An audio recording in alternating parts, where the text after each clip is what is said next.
ভাবির খাবার দাবার নিয়ে কোনো কমপ্লেইন বা কোন ধরনের খাবার পছন্দ যদি একটু বলতেন। ও বাংলাদেশে মোটামুটি সব খাবারই খেতে পারে, কিন্তু এবার তেমন একটা খেতে পারে নাই, জানি না আসলে কেন। এর আগে কি ভাবি বাংলাদেশে আসছিল জি জি, এর আগে একবার আসছিলাম। আপনার এই বাড়িতেই? জি, আচ্ছা, কতদিন ছিল? তখন আমরা 14 দিন ছিলাম।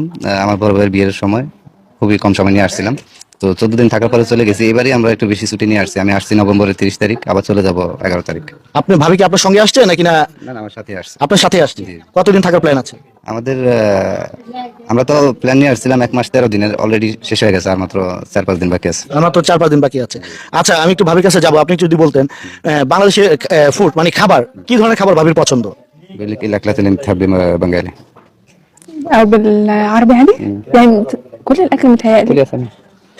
فراخ عادي عندكم واللحمه قولي بنجالي. بنجالي جرومانسو وايه تاني انا عايز مرجي وفي حاجه انا بحبها اللي هي اسمها فزقي البصل لا اللي هو الاكل اللي هو التاني ده اللي هي الاكله اللي هو بيبقى دال وبط وحاجه تاني اللي وفاز هو بطل. ايوه هو ده دي ممكن بكون بحبها اكتر حاجه يعني وفي اكلات تاني بقى বাংলাদেশে মোটামুটি সব খাবারই ওর পছন্দ। আচ্ছা, ভাবিকে বাংলা যদি একটু আমাদেরকে বলে শোনাতো। তার আগে আমি আপনার কাছে যাবো, শীতের সিজনে গ্রামের বাড়িতে আসছেন।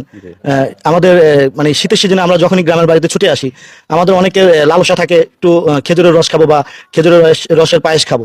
তো ভাবিকে কি আপনি শীতের সিজনে সেই খাবারটা কি আপনি খাওয়াতে পেরেছেন কিনা? চেষ্টা করছিলাম, আসলে ও পছন্দ করে নাই, আসলে ওদের কালচারের সাথে মিশে না, কারণ ওই দেশে এগুলা নাই। তো যেহেতু আমি বাঙালি, আমার